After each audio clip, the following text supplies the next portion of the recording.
ආයිබෝවන් අද පුතා අපි කතා කරන්නේ උසස් පෙළ නිෂ්පාදන පිරිවැය ලේඛනී පිළිලකනේ නැත්නම් නිෂ්පාදන ව්‍යාපාරයක මූල්‍ය ප්‍රකාශන පිළිල කිරීම. දැන් පුතා සරලවම කිව්වොත් වර්තමාන ලෝකයේ නිෂ්පාදන ව්‍යාපාර වගේම සේවා සපයන ව්‍යාපාරක් තියෙනවා. දැන් භාණ්ඩ නිෂ්පාදන ව්‍යාපාර බහුල වශයෙන් දකින්න හම්බ වෙනවා. සරලවම බලන්න පුතා. දැන් නෝල්ලස් නිෂ්පාදනය කරන ව්‍යාපාරයක් වෙන්න පුළුවන්. මේ රයිගම් කියන්නේ එහෙනම් භාණ්ඩ නිෂ්පාදනය කරන ව්‍යාපාරයක්. තව අපිට ගන්න පුළුවන් ඇට්ලස් එක. යමේ මාකපෙන් නිෂ්පාදනය කරනවා. එහෙනම් මේක නිෂ්පාදන ව්‍යාපාරයක්. තව ගන්න පුළුවන් අපිට සිග්නල් නේද? මේ දත් බෙහෙත් නිෂ්පාදනය කරන ව්‍යාපාරයක් වෙන්න පුළුවන්. ක්ලෝගාඩ් වෙන්න පුළුවන්. මේ නිෂ්පාදන ව්‍යාපාර. තව ඔයාට ගන්න පුළුවන් කේක් නිෂ්පාදනය කරන ව්‍යාපාර තියෙනවා. ඒ වගේම තව එකක් ගත්තොත් මේ ග්ලාස් නිෂ්පාදනය කරන ව්‍යාපාරයක්. යා හදනවා වීදුරු භාණ්ඩ නිෂ්පාදනය කරන ව්‍යාපාර තියෙන්න පුළුවන්. ඒ වගේම ඔයාගේ ගමේ දකින්න හම්බෙන ඔයාට එක පාන් වෙන්න පුළුවන්. එහෙම නැත්නම් බනිෂ් වෙන්න පුළුවන්. මේ වගේ නිෂ්පාදන ව්‍යාපාර තියෙනවා. ඒ වගේම ලෝකයේ පරිමාණයේ ව්‍යාපාර තියෙන්න පුළුවන්. දුරකථන නිෂ්පාදන ව්‍යාපාර, මෝරත නිෂ්පාදන ව්‍යාපාර, රූපා නිෂ්පාදන ව්‍යාපාර මේ විදිහට විශාල නිෂ්පාදන ව්‍යාපාර තියෙනවා. මෙයාලට විවිධ තීරණ ගන්න ඕනේ. සරලවම යාට එක භාණ්ඩයක විකුණුම් මිල තීන්දුව කරගන්න ඕනේ. භාණ්ඩයක් කීයද විකුණන්නේ? පාන් නිෂ්පාදනය කරන ව්‍යාපාරයේ එක පාන් ගෙඩියක විකුණුම් මිල තීරණය කරගන්න ඕනේ. විකුණුම් මිල තීරණය කරන්න නම් යාට ලාභයක් තියෙන්න ඕනේ. ලාභයක් තියෙන්න නම් එයා ලකුණු කරන්න එයා එක භාණ්ඩයක පිළිවෙතන ගන්න ඕනේ. ඔයා හිතන්න පාන් නිෂ්පාදනය කරන ව්‍යාපාරය පාන් ගෙඩියක් 60 විකුණන්න තීන්දුව කරනවා. එතකොට එක භාණ්ඩයක නිෂ්පාදන පිළිවෙය 60ට වඩා අඩු වෙන්න ඕනේ. එතකොට මේක යාට සරලවම ගන්න එක කරගන්න සමහර විට අපහසු වෙන්න පුළුවන්. මොකද එක පාන් ගෙඩියක් විතරක් නෙමෙයි ව්‍යාපාරය හදන එක මොහොතක් හදන්න එක පාන් ගෙඩියක් නෙමෙයි. සරලවම කිව්වොත් පාන් ගෙඩි 10කට 20කට හරිය පාන් ගෙඩි 1000කට විතර තමයි පිටියන. එක පාන් ගෙඩියකට නෙමෙයි. ඒ නිසා නිෂ්පාදන පිළිවෙය හොයාගන්න අමාරු වෙන්න පුළුවන්. මොකද එක භාණ්ඩයක් හදනවා නම් ඒ භාණ්ඩයේ නිෂ්පාදන පිළිවෙල සමහර විට ගන්න එක පහසු වෙන්න පුළුවන්. නමුත් ව්‍යාපාරයක් එහෙම එකින් එකට වඩා යම් භාණ්ඩ ප්‍රමාණයක් තමයි නිෂ්පාදනය කරන්නේ. දැන් බේකරි එකට අපි හිතමු ලේසියෙන් යාට කරන්න පුළුවන් යම් මාසයක දරපු නිෂ්පාදන පිළිවෙල ගන්න එක කරගන්න පුළුවන්. මාසයක් මේ නිෂ්පාදනාගාරේ දරපු වියදම හොයාගන්න පුළුවන්. එයා අපි හිතමු ජනවාරි 1 වෙනිදා ඉඳන් ජනවාරි 31 වෙනිදා වෙනකොට රුපියල් ලක්ෂයක් වියදම් කරලා තිනවා. නිෂ්පාදනාගාරේ මේ පාන් නිෂ්පාදනය කිරීම සඳහා රුපියල් ලක්ෂයක් දරලා තිනවා. ඒ කාලච්ඡේදයේ මෙයා හදනවා පාන් ගෙඩි 2000. වෙන මොනවත් කරන්නේ පාන් ගෙඩි 2000 හදන්න. ඒ මාසයේ මුළු නිෂ්පාදන පිළිවෙල ලක්ෂයයි. මේක පාන් ගෙඩි 2000න් බෙදුවා නම් එක පාන් ගෙඩියක් නිෂ්පාදනය කරන්න මෙයාට ගිහිල්ලා තියෙනවා ලක්ෂ බෙදීම 2000 රුපියල් 50. එක භාණ්ඩයක නිෂ්පාදන පිළිවෙල රුපියල් 50යි කියලා හොයාගන්න පුළුවන්. දැන් මෙයාට මේක විකුණුම් මිල තීන්දුව කරන්න පුළුවන් 55කට හරි 60කට ලාභයකුත් සටහන් කරගනිමින්ම මේ භාණ්ඩය අලි කරගන්න පුළුවන්. එහෙනම් පුතා නිෂ්පාදන ව්‍යාපාරයකට තම භාණ්ඩයේ මිල ලකුණු කරන්න නිෂ්පාදන පිළිවෙල දැනගන්න ඕනේ.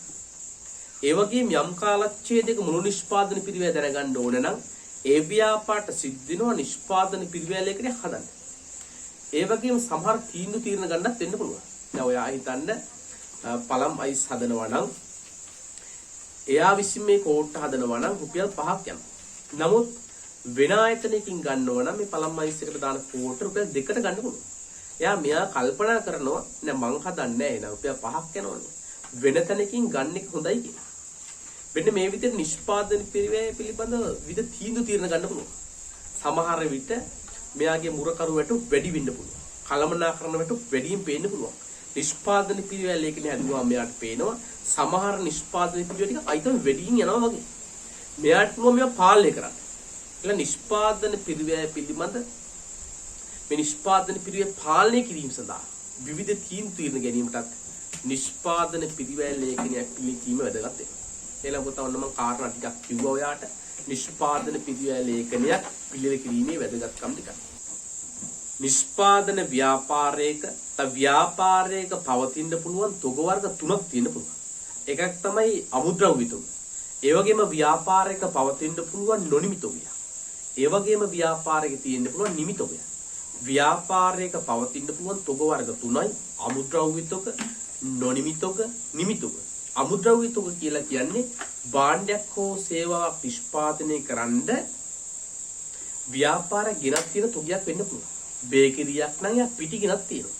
එයාගේ අමුද්‍රව්‍ය තොගයක්. වඩුවක් නම් එයා ලෑලි ගෙනත් තියන්න පුළුවන්. ඒවා ඒ ව්‍යාපාරේ අමුද්‍රව්‍ය තොගේ. අමුද්‍රව්‍ය. ඇඟලු කර්මාන්තශාලාවක් නම් රෙදි ටිකක් ගෙනත් තියෙනවා. ඒවා අමුද්‍රව්‍ය තොග. නොනිමි තොගයක් කියලා කියන්නේ සාමාන්‍ය විකිණීම සඳහා නිෂ්පාදනයේ වෙමින් පවතින තොග. තාම නිෂ්පාදනයේ වැඩි අවසන් වෙලා නැහැ. දැන් භාගයට හදලා තියෙනවා වෙන්න පුළුවන්. පාන් නිෂ්පාදනය කිරීම සඳහා මෙයා පිටි ගොඩක් අල්ලලා තියෙන්න පුළුවන්. ඒවට අපි කියන නොනිමි තොගයක් කියලා. වඩු කර්මාන්තශාලාවක මේසයක් භාගයට හදලා තියෙනවා. ඒක ව්‍යාපාරයක නොනිමි තොගයක්. ඒ වගේම නිමි තොගයක් කියලා කියන්නේ ව්‍යාපාරයේ විකිණීම සඳහා නිෂ්පාදනය කරලා තියෙන තොග. නිෂ්පාදනය කරලා තියෙන වත්කමක් වෙන්න පුළුවන්. දැන් පාන් කියන්නේ යාගේ නිමි තොගයක්. බේකරියේ නිමි තොගය. වඩු කර්මාන්තශාලාවේ මේසය කියලා කියන්නේ යාගේ නිමි තොගය. දැන් විකිණීම සඳහා නිෂ්පාදනය කරලා පවතින තොග තමයි නිමි තොග කියන්නේ. එහෙනම් පුතා ව්‍යාපාරයක පවතින පුළුවන් තොග වර්ග තුනයි අමුද්‍රව්‍ය තොග, නොනිමි තොග, නිමි තොග. දැන් පුතා නිෂ්පාදන පිරිවැය ප්‍රධාන වශයෙන් කොටස් දෙකකට අපි බෙදනවා ඍජු පිරිවැය සහ වක්‍ර පිරිවැය කියලා. නිෂ්පාදන ව්‍යාපාරික පිරිවැය ප්‍රධාන වශයෙන් කොටස් දෙකකට බෙදනවා ඍජු පිරිවැය සහ වක්‍ර පිරිවැය කියලා. මේ ඍජු පිරිවැයට පාවිච්චි කරන තව නමක් තමයි පාත්මි පිරිවැය කියන්නේ. ඒ වගේම වක්‍ර පිරිවැයට අපි කියනවා නිෂ්පාදන පොදුකාරී පිරිවැය කියලා. ඒ අනුව නිෂ්පාදන පිරිවැයේ මූලිකාංග නිෂ්පාදන පිරිවැයේ මූලිකාංග කොටස් දෙකයි ඍජු පිරිවැය සහ වක්‍ර පිරිවැය. එහෙම නැත්නම් පාත්මි පිරිවැය සහ වක්‍ර පිරිවැය කියලා. ඍජු පිරිවැය කියලා කියන්නේ නිෂ්පාදන ඒකකයක් සමග පහසුවෙන් වෙන් කර අඳුන ගන්න පුළුවන් ඒවට අපි කියනවා ඍජු පිරිවැය කියලා. නිෂ්පාදන ඒකකයක් සමග පහසුවෙන් වෙන් කර අඳුන ගන්න පුළුවන් පිරිවැය. දැන් ඔයා හිතන්න මේ පෑන හදන්න මේකට යම්කිසි ප්ලාස්ටික් ප්‍රමාණයක් ගිල්ලා තිනවා. ඒ හා සමාන තව පෑනක් නිෂ්පාදනය කරනකොට එක හා සමාන ප්ලාස්ටික් ප්‍රමාණයක් ගිල්ලා තියෙනවා. ඒ අනුව පහසුවෙන්ම වෙන් කරක් කියන්න පුළුවන් මේකට ගිය ප්ලාස්ටික් ප්‍රමාණයත් මේ භාණ්ඩය හදන්න ගිය ප්ලාස්ටික් ප්‍රමාණයත් එක සමානයි. පහසුවෙන් වෙන් කරලා අඳුන ගන්න පුළුවන් නම් මේවට අපි කියනවා ඍජු පිරිවැයක් කියලා. ඔයා හිතන්න බනිස් ගෙඩිය හදනකොට මේ බනිස් ගෙඩියට දරන පිටි ප්‍රමාණයම ඒහා සමාන තව බනිස් ගෙඩියක් හැදුවොත් දරන්න ඕනේ. ඒවා ඍජු පිරිවැය. ඒහා සමාන තව බනිස් ගෙඩියක් හැදුවොත් ඒකටත් යන්නේ ඒහා සමාන පිටි ප්‍රමාණය. ඒවට අපි කියනවා ඍජු පිරිවැය කියලා. මේ ග්ලාස් එක හදන්න යම් වීදුරු ප්‍රමාණයක් යනවා. මේ ග්ලාස් එක හදන්න යම් වීදුරු ප්‍රමාණයක් යනවා. එක හා සමාන භාණ්ඩ දෙකක් මේකට යන වීදුරු ප්‍රමාණයම තමයි මේ භාණ්ඩත් යන්නේ. එතකොට මේවට අපි කියනවා ඍජු පිරිවැය කියලා. අනිත් පිරිවැය මම කිව්වේ වක්‍ර පිරිවැය කියලා. නිෂ්පාදනයේ සමග පහසුවෙන් වෙන් කර හඳුනා ගන්න බැරි පිරිවැය තියෙනවා. මේ නිෂ්පාදනාගාරේ මේ වීදුරු හදන නිෂ්පාදනාගාරේ මුරකරුවෙක් ඉන්නවා. එයාට කියනවා 10000ක වැටුපක්. වීදුරු 1000ක් ඇදුවා, 2000ක් ඇදුවා, 5000ක් ඇදුවත් එයාගේ වැටුප 10000යි. එතකොට එක හා සමානම වීදුමක් නෙමෙයි. මේ වීදුරුව සඳහා රුපියල් 5ක්ද අනිකට රුපියල් 10ක්ද ඔයාට හරියටම කියන්න බෑ. මොකද මුරකරුගේ වැටුප ස්ථිරයි. 10000ක් ගෙවන්නේ. නමුත් යම් කාලච්ඡේදවල නිෂ්පාදනය කරන නිෂ්පාදන ප්‍රමාණය වෙනස් වෙනවා. ඒ අනුව එක භාණ්ඩයකට දරන පිරිවැය පහසුවෙන්ම කියන්න අමාරු වෙන්න පුළුවන්. ඒ නිසා අපි ඒවට කියනවා වක්‍ර පිරිවැය. භාණ්ඩයක සමග පහසුවෙන් වෙන් කර හඳුනා ගන්න බැරි ඒවට අපි කියනවා වක්‍ර පිරිවැය. එහෙම නැත්නම් නිෂ්පාදන පොදුකාරී පිරිවැය කියලා. එහෙනම් පුතා මුලින්ම මම කිව්වා නිෂ්පාදන පිරිවැයේ මූලිකාංග කොටස් දෙකකට බෙදෙනවා ඍජු පිරිවැය සහ වක්‍ර පිරිවැය. ඍජු පිරිවැය නැත්නම් පාත්මි පිරිවැය නැවත කොටස් තුනකට ඔයාලට බෙදා ගන්න පුළුවන්. ඍජු පිරිවැය කොටස් තුනකට බෙදනවා. එකක් තමයි ඍජු ද්‍රව්‍ය පිරිවැය, ඍජු ශ්‍රම පිරිවැය, ඍජු වෙනත් කියලා. අපි බලමු මොනවද මේ ඍජු පිරිවැය බෙදෙන කොටස් තුන. එකක් තමයි ඍජු ද්‍රව්‍ය. නිෂ්පාදන ඒකකය සමග පහසුවෙන් වෙන් කර හඳුනා ගන්න පුළුවන් නිෂ්පාදනයේට ඍජුවම අදාළ කරගන්න ද්‍රව්‍ය සඳහා දරන පිළිවෙල. නිෂ්පාදනයක සමග පහසු වෙන් කරන්න පුළුවන්. ඒතර මේ ග්ලාස් එක හදන්න යන ප්‍රමාණයම තමයි මේ ග්ලාස් එක හදන්න වීදුරු යන්නේ. ඒතර භාණ්ඩෙත් එක පහසු වෙන් කළා කියන්න පුළුවන්. මේකට යන ගානමයි මෙතනට යන්නේ. ඒ වගේම නිෂ්පාදන ඍජුවම අදාළ වෙන ද්‍රව්‍ය. මේ වීදුරු නිෂ්පාදනය කරන ව්‍යාපාරේ වීදුරු තමයි ප්‍රධානම ද්‍රව්‍ය. ඒකට අපි කියන ඍජු ද්‍රව්‍ය පිළිවෙල. ඒතර බේකරියක් පැත්තෙන් ගත්තොත් නිෂ්පාදනයේට ඍජුවම අදාළ වෙනවා පිටි. ඒ හා සමාන තව බනිස් කිඩියක් හැදුවොත් ඒකට යන පිටි ප්‍රමාණයත් ඒ හා සමානමයි. නිෂ්පාදනයේට ඍජුවම අදාළ වෙන ද්‍රව්‍ය සඳහා භාණ්ඩයක සමග පහසුවෙන් වෙන් කළා කියන්න පුළුවන්. ඒ කියන්නේ මේකට යන ටිකම තමයි ඊළඟ බනිස් කිඩියට යන්නේ. ඒවට අපි කියනවා ඍජු ද්‍රව්‍ය පිළිවෙල කියලා. දැන් මේසයක් ගන්නකො. මේසයක් හදන්න ඍජුවම අදාළ වෙන්නේ ලෑලි. ඒ හා සමාන තව මේසයක් හැදුවොත් එක හා සමාන ලෑලි ප්‍රමාණයක් ගන්න. ඒවට අපි කියනවා ඍජු ද්‍රව්‍ය පිළිවෙල කියලා. උදා ඍජු පිළිවෙල කොටස් තුනයි කිව්වා. ඍජු ද්‍රව්‍ය, ඍජු ශ්‍රමය, ඍජු වෙනත්. તો ඍජු ශ්‍රමය කියලා කියන්නේ නිෂ්පාදන ඒකකය සමග පහසුවෙන් වෙන් කර හඳුනාගත හැකි හෝ නිෂ්පාදනයට ඍජුවම සම්බන්ධ වන සේවකයන් කියන වැටුප. සමහරට නිෂ්පාදන ඒකය සමග පහසුවෙන් කියන්න බැරි වෙන්නත් පුළුවන්. නමුත් නිෂ්පාදනයට ඍජුවම සම්බන්ධ වන සේවකයන්ට ගෙවන වැටුප තමයි ඍජු ශ්‍රමයට ගන්න ඕනේ. ඔයාලට පහසුවෙන් මේක හොයාගන්න පුළුවන්. ඇඟලුම් කර්මාන්තශාලාවේ ඍජුවම නිෂ්පාදනය සම්බන්ධනේ කවුද? ඇඟලුම් කර්මාන්තශාලාවේ ඇඳුම් මහන අය තමයි ඍජුවම නිෂ්පාදනය සම්බන්ධ වෙන්නේ. તો සන්නාලියන්ට ගෙවන වැටුප ඍජු ශ්‍රමයට ගන්න පුළුවන්. දැන් බේකරි එක පාන් හදන්න නිෂ්පාදනයට ඍජුවම සම්බන්ධ වෙන ශ්‍රමිකයන්ට ගෙවන වැටුප ඍජු ශ්‍රමයට තමයි ගන්න ඕනේ. වඩු කර්මාන්තශාලාවක වඩු බාස්ට ගෙවන කුලිය ඍජු ශ්‍රමයට අයිති වෙන්නේ. දැන් ඔය ආයතනවල මුරකරුවෝ ඉන්න පුළුවන්, වෙන සුපර්වයිසර්ලා ඉන්න පුළුවන්. එයාලට ගෙවන වැටුප මේ ඍජු ශ්‍රමයට අයිති වෙන්නේ නැහැ. ඍජු පිළිවෙල ප්‍රධාන වශයෙන් කොටස් තුනයි කිව්වා. ඍජු ද්‍රව්‍ය, ඍජු ශ්‍රමය, ඍජු වෙනත්. તો ඍජු වෙනත් කියලා කිව්වේ භාණ්ඩයක සමග පහසුවෙන් වෙන් කර හඳුනාගත හැකි ඍජු ද්‍රව්‍ය, ඍජු ශ්‍රමය හැරුණාම තවත් මොන හරි පිළිවෙලක් දරනවා නම් ඒකට අපි කියනවා ඍජු වෙනත් පිළිවෙල කියලා. නිෂ්පාදනයක සමග පහසුවෙන් වෙන් කළ කියන්න පුළුවන් වෙන්න ඕනේ. ඒ වගේම ඍජු ද්‍රව්‍ය සහ ඍජු ශ්‍රමය හැරුණාම දරන පිළිවෙලක් තියෙනවා නම් හරි ලේසි උදාහරණයක් ගමු. දැන් මේ කේක් නිෂ්පාදනයේදී එයා එකට ඇසුරුමක් දෙනවා. මේකට රුපියල් 20ක් හරි 30ක් හරි යනවා කියමු රුපියල් 20යි. ඒ හා සමාන තව කේක් එකකටත් මේ වගේම ඇසුරුමක් දෙනවා. ඒතර ඒකටත් රුපියල් 20යි. ඒ හා සමාන තව කේක් එකකටත් මේ ඇසුරුමක් දුන්නොත් රුපියල් 20යි. එතකොට ඍජු ද්‍රව්‍යයත් ඍජු ශ්‍රමයත් හැරුණාම දරණු ලබන අනිකුත් පිළිවෙලක්. ඍජු ද්‍රව්‍ය කියලා කිව්වේ නිෂ්පාදනයේට ඍජුවම අදාළ වෙන. දැන් මේක අපි මේක කන්නේ නැන්නේ. පෙට්ටිය කන්නේ නැහැ. එහෙනම් පුතා නිෂ්පාදනයක සමග පහසුවෙන් වෙන් කර අඳුර ගන්න පුළුවන් ඍජු ද්‍රව්‍ය, ඍජු ශ්‍රමයේ හැරුණාම දරන අනිකුත් පිළිවෙලට අපි කියනවා ඍජු වෙනත් කියලා. දැන් එතකොට තව භාණ්ඩයක් නිෂ්පාදනය කරනකොට මෝස්තර ශිල්පීන් ඉන්න පුළුවන්.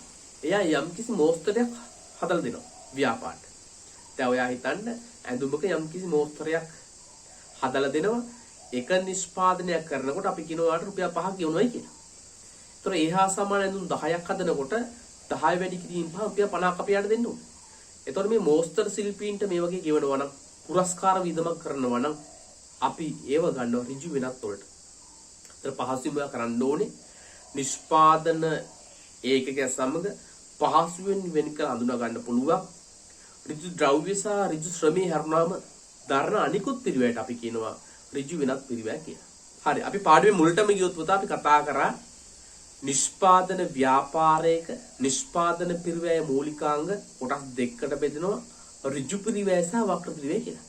તો ඍජු පිළිවෙල එහෙම නැත්නම් පාත්ම පිළිවෙලට අයිති වෙනවා කිව්වා ඍජු ද්‍රව්‍ය, ඍජු ශ්‍රමය, ඍජු වෙනත් පිළිවෙල. දැන් අපි කතා කරමු නිෂ්පාදන පිළිවෙලේ මූලිකාංග අනිත් පැත්ත වක්‍ර පිළිවෙල. එහෙම නැත්නම් නිෂ්පාදන පොදු කාර්ය පිළිවෙල. වක්‍ර පිළිවෙත් කොටස් තුනකට බෙදෙනවා වක්‍ර ද්‍රව්‍ය, වක්‍ර ශ්‍රමය, වක්‍ර වෙනත් කියලා.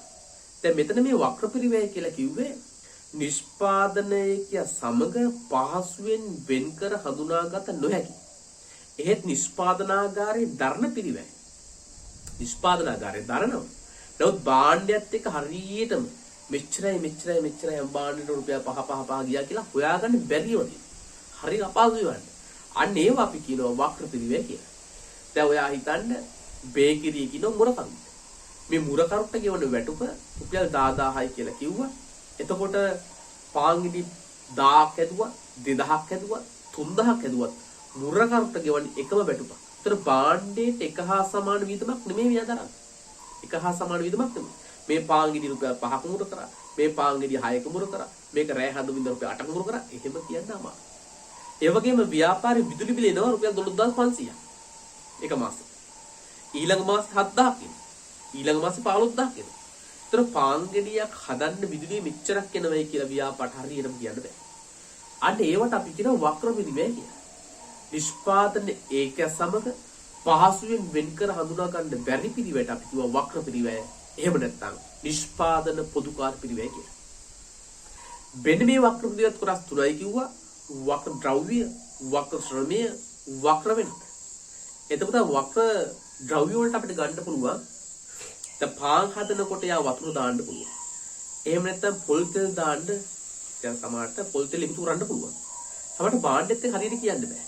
දැන් මේ කිඹුලා බලිස් හදනකොට මේකට උඩින් සීනි ටිකක් තවරනවා. එතකොට මේකට තවරන්නේ ග්‍රෑම් 5ක්ද? ඊළඟ බලිස් එකට ග්‍රෑම් 5ක්ද? එහෙම ගන්න කිරීමක් කරන්නේ නැහැ ඇත්තට මෙයාලා. ඒක බිමෝර ටිකක් දාන්න යනවා. ටිකක් දාන්න යනවා. එතකොට හරියටම මෙච්චරයි මේකට අනිත් බලිස් කිව්වේ මෙච්චරයි කියලා හරියටම ගන්න එකට නම. මේකට කියමු තෙල් ප්‍රමාණය හරියටම යන ගන්න එකට අපහසු වෙන්න පුළුවන්. කමන්නේ නිෂ්පාදනයක් ගාරේ දරනවා. හරියටම කියන්න අමාරුයි. අන්න ඒව අපිට ගන්න පුළුවන් වක්‍ර ද්‍රව්‍ය පිරිවැය හැටියට. ඊළඟට වක්‍ර පිරිවැය කොටස් තුනයි වක්‍ර ද්‍රව්‍ය ඊළඟ වක්‍ර ශ්‍රමය. නිෂ්පාදනයේක සමග පහසුවෙන් වෙන් කර හඳුනා ගන්න බැරි නිෂ්පාදනයේට කියන ඍජුම සම්බන්ධයක් නැහැ. අනිකුත් ශ්‍රමයේ සඳහා ගෙවන පිරිවැය තියෙන්න පුළුවන්. ව්‍යාපාරයේ ඉන්න මුරකරුවා, නිෂ්පාදනාගාරයේ ඉන්න මුරකරුවා අයිති වෙන්නේ වක්‍ර ශ්‍රමයට. ඒ වගේම මේක සුපර්වයිසර් කෙනෙක් ඉන්නවා. මෙයා භාණ්ඩ හදන්නේ මේක සමාන්ත භාණ්ඩ බලමින් නිෂ්පාදනාගාර නිරීක්ෂණය කරමින් ඉන්නේ කෙනා. එතකොට මෙයාට දරන වියදමත් භාණ්ඩයකත් එක්ක පහසුවෙන් වෙන් කළා කියන්න බෑ. ඒවත් අපි ගන්නවා වක්‍ර ශ්‍රමය කියලා. ඊළඟට වක්‍ර වෙනත් නිෂ්පාදනයක සමග පහසුවෙන් වෙන් කර හඳුනා ගන්න බැරි නමුත් නිෂ්පාදනාගාරයේ දරන වක්‍ර ද්‍රව්‍ය වක්‍ර ශ්‍රමයේ හැරුණාම අනිකුත් පිරිවැය දරන්න පුළුවන්. ව්‍යාපාරේ විදුලි බිල වෙන්න පුළුවන්. ව්‍යාපාර රක්ෂණ ගාස්තු වෙන්න පුළුවන්. කම්මල් කුලී වෙන්න පුළුවන්. කම්මල් වරිපණම් වෙන්න පුළුවන්. මෙන්න මේවා යන්ත්‍ර ශේවීම වෙන්න පුළුවන්. මෙන්න මේවට අපි කියනවා වක්‍ර වෙනත් වියදම් කියලා. එහෙනම් පුතා අපි දැන් කතා කරේ නිෂ්පාදන පිරිවැය කොටස් දෙකකට ඍජු පිරිවැය සහ වක්‍ර පිරිවැය. එහෙම නැත්නම් පාතිම පිරිවැය සහ නිෂ්පාදන පොදුකාර පිරිවැය කියලා. ඍජු පිරිවැය කොටස් තුනකට බෙදුවා. ඍජු ද්‍රව්‍ය, ඍජු ශ්‍රමය, ඍජු වෙනත්. වක්‍ර පිරිවැය කොටස් තුනකට බෙදුවා. වක්‍ර ද්‍රව්‍ය, වක්‍ර ශ්‍රමය, වක්‍ර වෙනත්. එහෙනම් මෙන්න මේ නිෂ්පාදනාගාරයේ දරන සම්පූර්ණ මුළු නිෂ්පාදන පිරිවැය හොයාගන්න මේ පිරිවැය සියල්ලම තුරාම අපිට හොයාගන්න පුළුවන් මුළු නිෂ්පාදන පිරිවැය කියලා. අතරම තා නිෂ්පාදන පිරිවැය එකකින් කරන්නේ යම් කාලච්ඡේදයක දරලා තියෙන මුළු නිෂ්පාදන පිරිවැය හොයාගන්න එක. ඒ මාසයේ දරලා තියෙනවා නම් ඒ ඔක්කොම එකතු කරා නම් වට මුළු නිෂ්පාදන පිරිවැය ගන්න පුළුවන්. අපි අර තීරණ ගන්න පාසුව සඳහා තමයි මේක ඍජු සහ වක්‍ර කියලා බෙදාගන්නේ. එහෙම නැත්නම් උත ඍජු වලට වක්‍ර වලට දැම්මයි කියලා මුළු නිෂ්පාදනයේ පිරිවැයට බලපෑමක් නැහැ. සමහර විදමක් වාට හිතා ගන්න බැරි නම් අපි කොහට හරි දැම්මයි කියලා මේ මුළු නිෂ්පාදන පිරිවැයට බලපෑමක් නැහැ. ව්‍යාපාරයක් පැත්තෙන් ගත්තොත්. හරි. එහෙනම් පුතා අපි අනිත් කොටසෙන් වත් එක්ක නිෂ්පාදන පිරිවැය ලේඛන ගණන් ටිකක් හදන්න බලාපොරොත්තු වෙනවා. අපි පළවෙනි කොටසෙන් සාකච්ඡා කරා මම වාට නෝට් ටික දාන්න නෝට් ටිකත් ලියා ගන්න නෝට් නැති අය නෝට් ලියා ගන්න අපි මේ නිෂ්පාදන පිරිවැය ලේඛනෙන් ගණන් ටිකක් අපි ඊළඟ කොටසෙන් කරමු. I go on.